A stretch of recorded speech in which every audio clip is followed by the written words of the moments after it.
Yes. Good, good. Okay, good. Thank you. Uh, yes, I am Dr. Hugh Duckworth. I'm the provost for Texila American University. And again, it's a pleasure to be here with you this evening or this afternoon. And I'm a general surgeon. I am originally from Memphis, Tennessee, in the United States.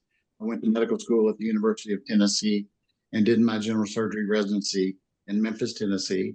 I practiced general surgery for over 10 years and emergency room medicine for 4 years. And the last 20 or so years, I've been in academic medicine in one way or another in the Caribbean medical school arena. Um, Today, I'm going to talk to you a little bit about trends and innovations in medicine. And these are innovations and trends that everyone should be at least be aware of if you're truly interested in a career in medicine. Also, today, I'm going to talk to you a little bit about Texila American University and how it can help you, perhaps. First concept that we're going to discuss is telemedicine and remote monitoring. These are trends that had actually occurred long before the COVID pandemic, but the pandemic seemed to be a catalyst for these trends, and it's pretty obvious why it would be very helpful. Telemedicine really blossomed during the COVID pandemic, and it allowed virtual visits to occur in situations where it would have been impossible because of the pandemic. And what it did, it expanded our knowledge in this area, especially with AI and other innovations. And what it is going to do is it will decrease the number of patient visits required and therefore cost less money in the long run. Also, we have better patient monitoring. You know, some patients have to be monitored periodically or even continuously sometimes. And you can do this more and more reliably from a remote process now because of the newer technologies that are coming. AI and machine learning. AI, you know, everybody talks about AI these days. It's the topic of discussion in every industry, and certainly, definitely in medicine. The potential of AI is very exciting. You know, when I started in medicine back in the 70s, and I've seen all of the innovations that have occurred during my career to today. I think if you were to start in medicine today, the innovations that you're going to see in your career going forward in the next 20 to 30 years is going to be even more than what we've seen in the last 30, 40 years. AI can be used in all aspects of medicine, in diagnostics, in imaging, in diagnosing and treatment with specific therapies, and we'll talk more about that in a moment. But the potential for AI in all aspects of medicine is almost unlimited. Machine learning, from the way I understand it, is the process by which AI becomes more intelligent itself and gets better and more accurate at what it's doing. Precision medicine. This is a aspect of medicine that has been around for quite some time, but is going to really take off in the next few years because of AI. Precision medicine means that you will tailor the treatment toward the individual characteristics of the patient or that patient's disease. Advances in genomics have really helped us with this. We can actually manipulate some proteins and enzymatic processes, leading to a better diagnosis and treatment. Also, the research is very exciting in this area, and biomarkers are going to be a tremendous improvement in both diagnosis and treatment in the future. Immunotherapy and gene therapy. Immunotherapy also has been around for quite some time, but has increased quite a bit recently with the newer technology. Immunotherapy basically allows us to treat patients who have autoimmune diseases, perhaps such as systemic lupus erythematosus or Crohn's disease, ulcerative colitis. These are some of the autoimmune diseases. And immunotherapy means that we will actually use the patient's own immune system to treat their disease. And this can be done by genomics and creating a genomic method for making new proteins for these patients. Also, it can be tailored toward cancer therapy, and that would be dependent on what particular type of cancer was involved in. The immunotherapy can be tailored to treat that particular type of cancer. Very exciting area of medicine today. Nanotechnology. Nanotechnology, this means actually manipulating the molecule itself. The protein usually is what it is. Protein itself at the molecular level. And we can do this now with helping us with targeted drug delivery. We can attach a drug to a protein that is specifically taken up by a cell that's diseased, for example. And then so the medicine is delivered directly to the source of the disease.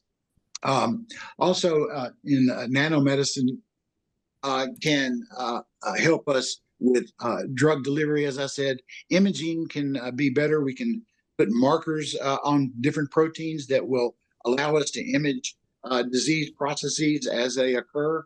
And then also, of course, nanotechnology is huge. 3D printing. 3D printing is come about to help us with devices and implants, but now prosthetics. Now, prosthetic would be like an artificial limb or digit. We can even 3D print organs, which is absolutely amazing, and it will eventually, as we get more and more advanced with immune therapy, I think you'll see 3D printing organ transplantation in the future. Very exciting in the field of transplantation. Virtual reality. This is a huge advance in medical education in particular and surgical training. But also it can be used in the patient arena, perhaps in rehabilitation, depending on stroke victims and those kinds of patients. But by far, medical education is where virtual reality is most helpful in medicine at this point. And it's quite amazing. Even at Texila University, we have, most all universities now have sim labs where virtual reality is heavily used to simulate situations that physicians will face and in their training. Robotic surgery has also made great advances recently, specifically with AI. It has been around for quite some time, but now is really becoming more and more available and on the scene with AI and connectivity. Generally, these are the surgeries that are mostly in ophthalmology, some in orthopedics, and ENT surgery uses robotic surgery as well, and of course neurosurgery. Very important part of neurosurgery, particularly with the very small operative fields. Blockchain in healthcare, blockchain technology. This is a technology that I'm not really that familiar with, but the way I understand it, it helps us assimilate and secure medical data and medical information, patient information and data, and share it across many systems in a secure manner. And what this does, it allows the sharing of medical information when it's important for patient care, but also for when it's important for research and development. And this has become a very important process in research and is a big advancement in medicine recently. Well, we're all familiar with the Apple Watch that we and the other devices that can tell you how far you've ran or what your timeline is, those kinds of things. But they also will translate to medical issues. And there's been great advances in wearable devices for patients in recent years. And you can actually follow heart rhythms and those types of patterns and respiratory as well with this new technology. And it will only get better and better and more advanced as time goes by. Now, I'm going to talk to you a little bit about Texila, but first I want to see if anyone has any major questions regarding the trends and innovations. The main point is these are some of the things that you should be aware of if you're interested in a field of medicine, but also understand that these trends, even though they're very exciting in and of themselves, they are innovations and trends that are occurring in an already very exciting and innovative field of medicine. It's like no other profession.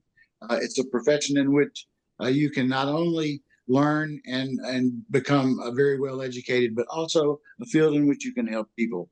And there's nothing more gratifying than when you are able to help out a patient or the patient's family. So keep in mind that even though we get more and more sophisticated and more advanced in medical diagnostics and treatment and therapy and all of that, it's still a hands-on patient-doctor relationship type of profession. Any questions?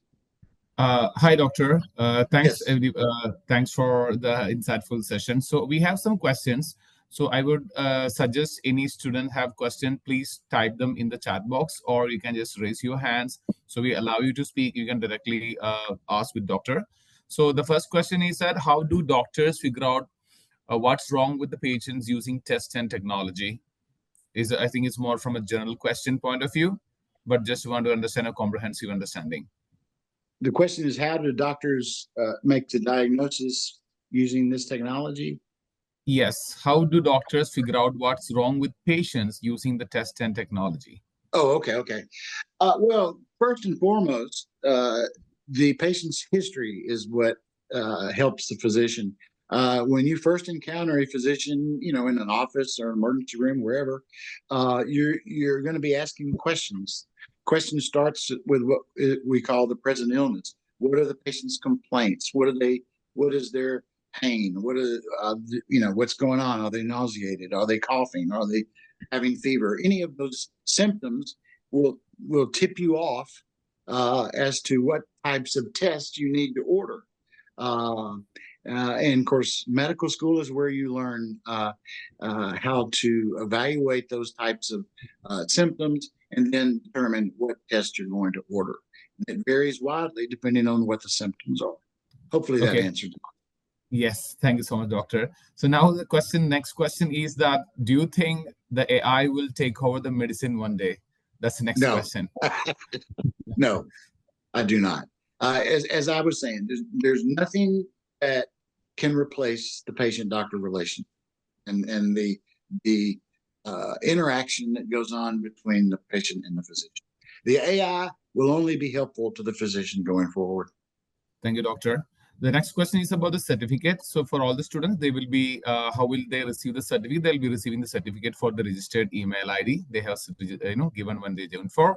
Next question, how are 3D printed organs are compatible with the patients? So I assume that the student wants to know how the 3D printed organs will be checked, whether it will be compatible with the patients. That's a very good question. And that is the great barrier right now. That's why we don't have 3D organs that we can transplant. But in the future, as we learn more and more about immunology and the reaction that the patient has to the organ over time, going forward, hopefully it will be the case. Transplant is a very rapidly evolving specialty, very exciting, and one day we will see transplantation of these types of organs, but not presently. Right. Thank you so much, doctor. So the next question is, where is Texila located?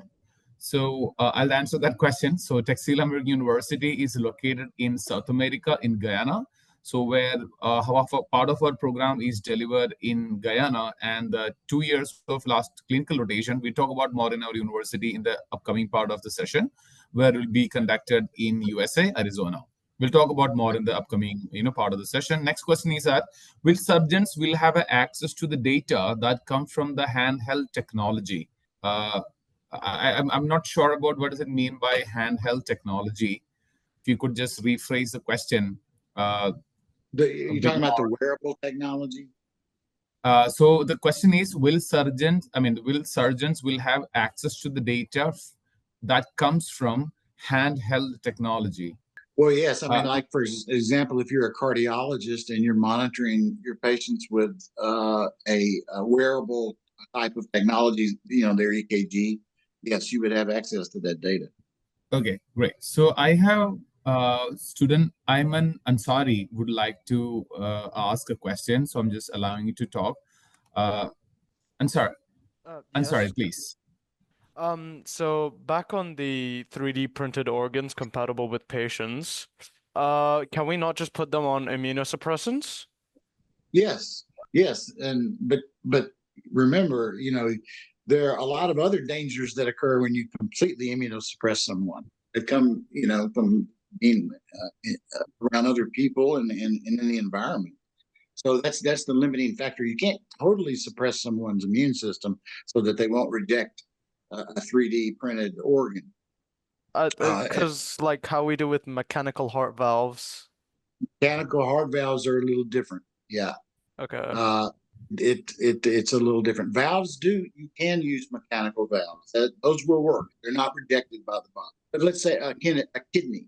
Kidneys are the most hopeful because for example, you can transplant a pig kidney into a human without too much difficulty, and it does survive for a period of time. And so the first 3D organs that work are probably be kidneys because the body doesn't reject them as much as a heart or lung or a pancreas. But we're not there yet with these 3D organs. It'll be wonderful one day when we figure it out. But right now, we're not there. Okay, thank you. Yep. Thank you so much. I have Sarah Khalid would like to ask a question. Sarah, please. Hi, I just want to ask what type of medical programs or specialties your university provides for students who are interested? Our students, as we'll talk about As in a high school moment, students, us. I want to know what medical programs that the university provides. we'll talk about that extensively in the next portion of the program Okay, thank about you. what we offer. Yeah, sure. So I'll have go back to the couple of more questions that we have got in the chat box. Next question, I think that you have already answered. Like, would any of these innovations be able to replace humans in a couple of years? Is the next question, which I think you have already answered. Next question: how is technology like robots and AI helps doctors in surgeries and diagnosis? I'll repeat the Well, question. How is technology like robots and AI helps doctors in surgeries and diagnostics?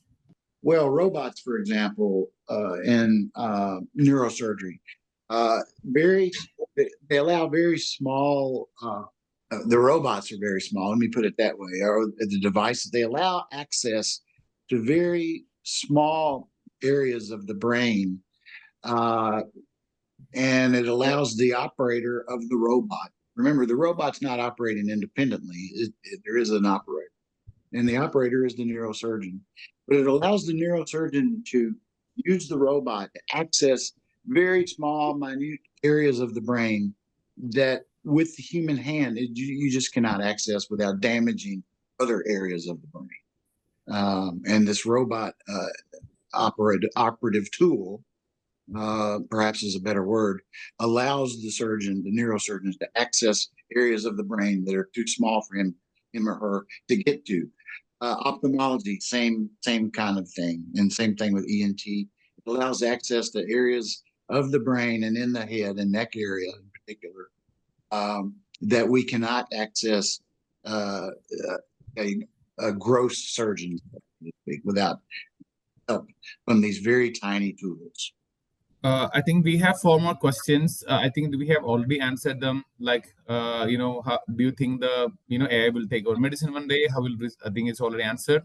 How about 3D printed organs? I think we already covered in that part. So we are talking more about the what type of personality and skills a medicine student should have prior to joining the medical university, and how do the student know medicine is for that student? I think this is a question for most of the medical education aspirant students to know whether the medicine is suitable for them and what kind of a skill set they need to have in order to become a good doctor in the future. So what is the question? Sorry. What type of personality and skills Oh, a medical oh, student should have? okay, okay, good question. Um, well, there's no one specific personality that a physician has, but empathy is crucial. You cannot be a functioning physician without empathy. You have to have empathy for your patients, um, and but also you have to be very confident in your skills, but not overconfident. You also have to not be afraid to ask for help if you need help with something. All of these skills come into play. But first and foremost is empathy. You have to have a desire for knowledge and a desire for lifelong learning and a desire to help people. If you're not a people person, primary care medicine might not be for you, but maybe research would be. So there's lots of options with medicine, and there's no one personality that is fit for me. Okay, No thank you, one. doctor. I have Mahra Al Dosari have a question. I'm just allowing her to talk. Doctor, I was wondering, what are the key strengths and specializations of Texila University? Say again. What are the what? The key strengths, and Okay. specializations. Yeah. Well, maybe that's a good point to just go ahead and start in on the talk. How about that on textbook? right. Yes. Is that okay? Yeah, that's all right. Yeah, Thank you. I think Mahara will cover that in detail in the next upcoming slide where we Yeah. talk about Texila and the specialization. right. So, doctor, Perfect. before we move ahead, we have few more questions from our last session. Like talking about, can we talk some of the patient blood or tissue to 3D print a new organ? What about the 3D printing? Sorry. Can talk some of the patient's blood or tissue? Can we take some of the patient's blood or tissue to 3D print a new organ? So I think the student wants to know from the blood cells whether it can be used as an source to print a 3D organ. Well, that would be, yeah. I mean, I'm not sure exactly how they go about printing these 3D organs, but a blood cell, for example, would not be. I mean, obviously, that's not an organ. It's not going to be that helpful for the patient. But as far as the 3D printing, I think as long as they have the specific size of the organ and the shape and function that it has to carry out, they can 3D print it. Now, whether or not it actually functions is the other thing. And this is why organs have not really been used yet. Prostheses are, and medical devices such as ports and pacemakers, those kind of things have been 3D printed. But organs are still very new, and the process is still evolving.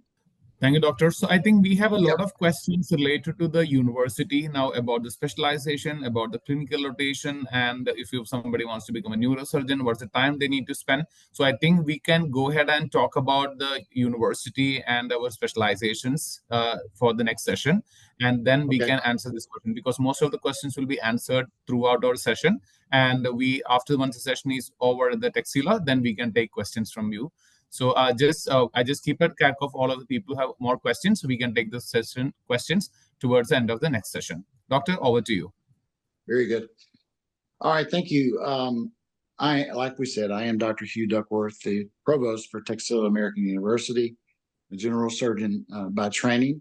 I've been with Texila American University since 2018. And during this period of time, the last few years, Texila American University has achieved 2 accreditations. One is accreditation from the ACCM, the Accreditation Commission on Colleges of Medicine. This is an international organization. And then also we've achieved accreditation from CAMHP, the Caribbean Accreditation Authority. This is the authority that accredits medical schools for the Caribbean region for CARICOM.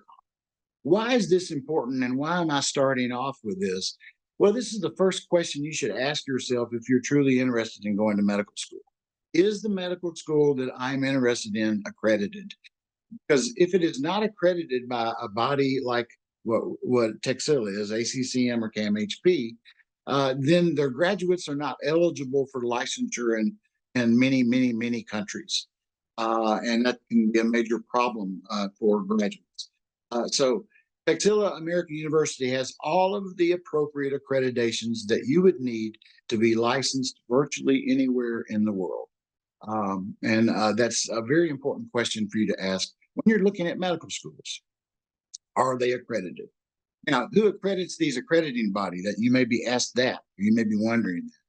There's an organization called the World Federation of Medical Education that accredits, so to speak, or oversees all of these accrediting bodies like ACCM or CAMHP. That's it on accreditation. How do you get admitted to Texila American University? Our requirements are very similar to any other major medical school and very classical requirements with the biology and chemistry courses, as well as English and all of those. All of those are prerequisites.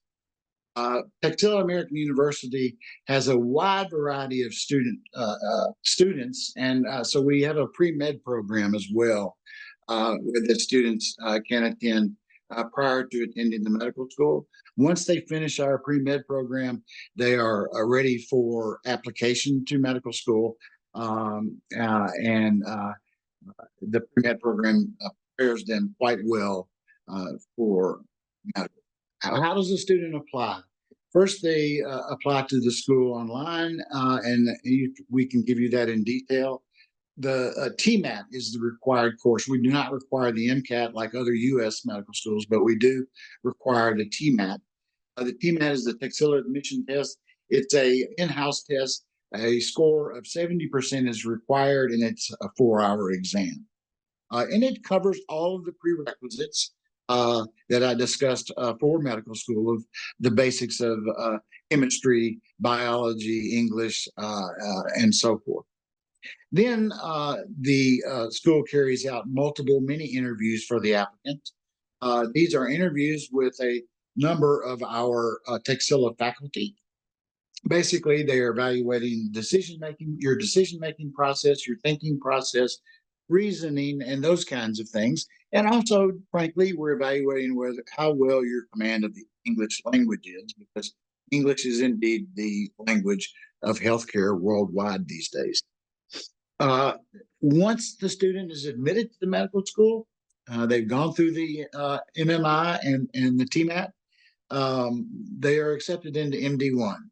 Our MD1 is very similar. All of our basic sciences really are similar. The first 2 years are similar to any other classical medical school, except for 2 areas. From day one, from the first semester, students start the research methodology course.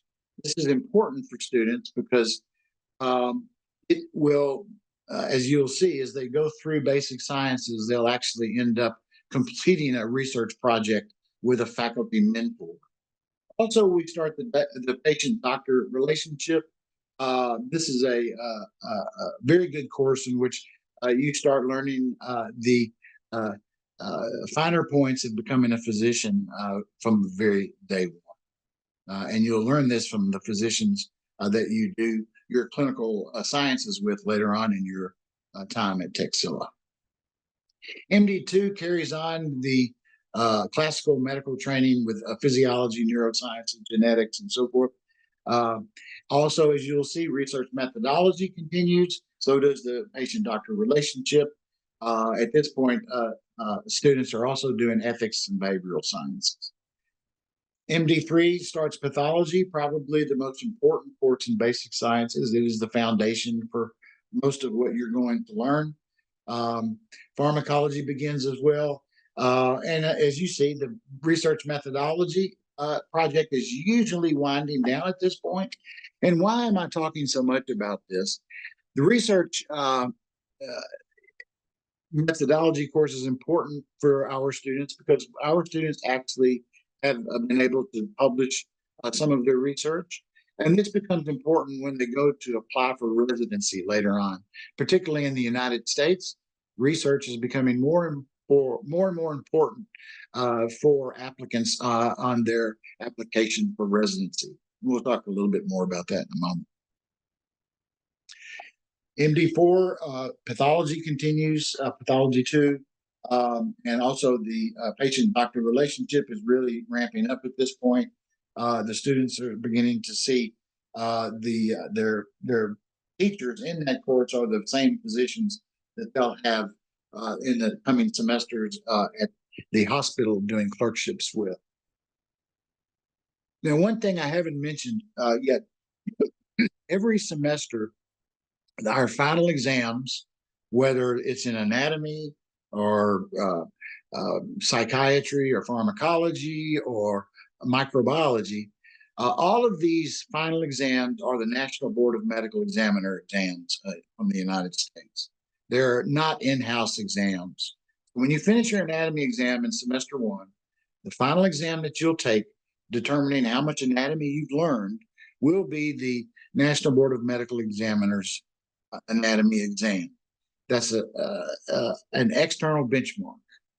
Why is this important? Well, these exams are the very same exams that are set up by the people who write the licensing exams in the United States.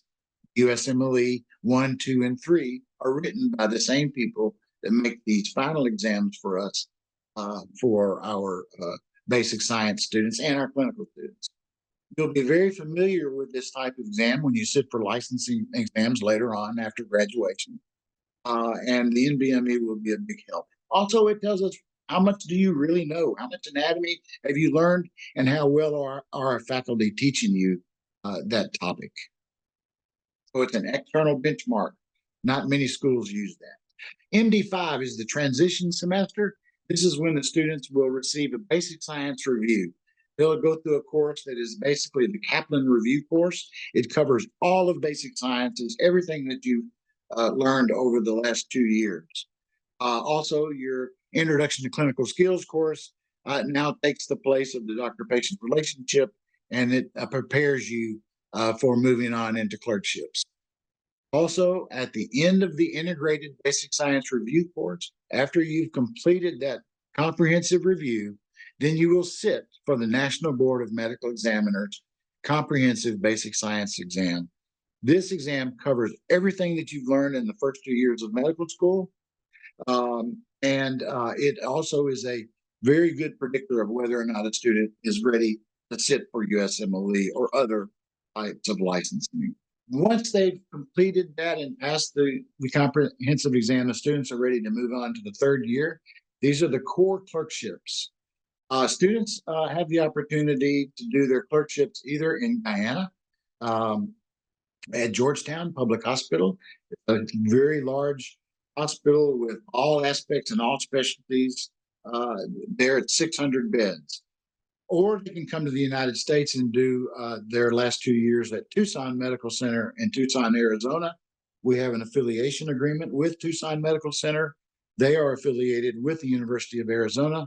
Our students there do their rotations alongside the University of Arizona students in all specialties and all core clerk. Again, Georgetown is 600 beds. Every major elective can be done there, as well as all of the core clerk. Tucson Medical Center, same thing. Virtually every type of elective can be found there, and they have about 500 beds. Very, very busy medical center with all residencies represented there. Now, in the U.S., all of these core clerkships are ACGME recognized. What does that mean? We have to have all of our students do core clerkships in the U.S. at ACGME approved facilities.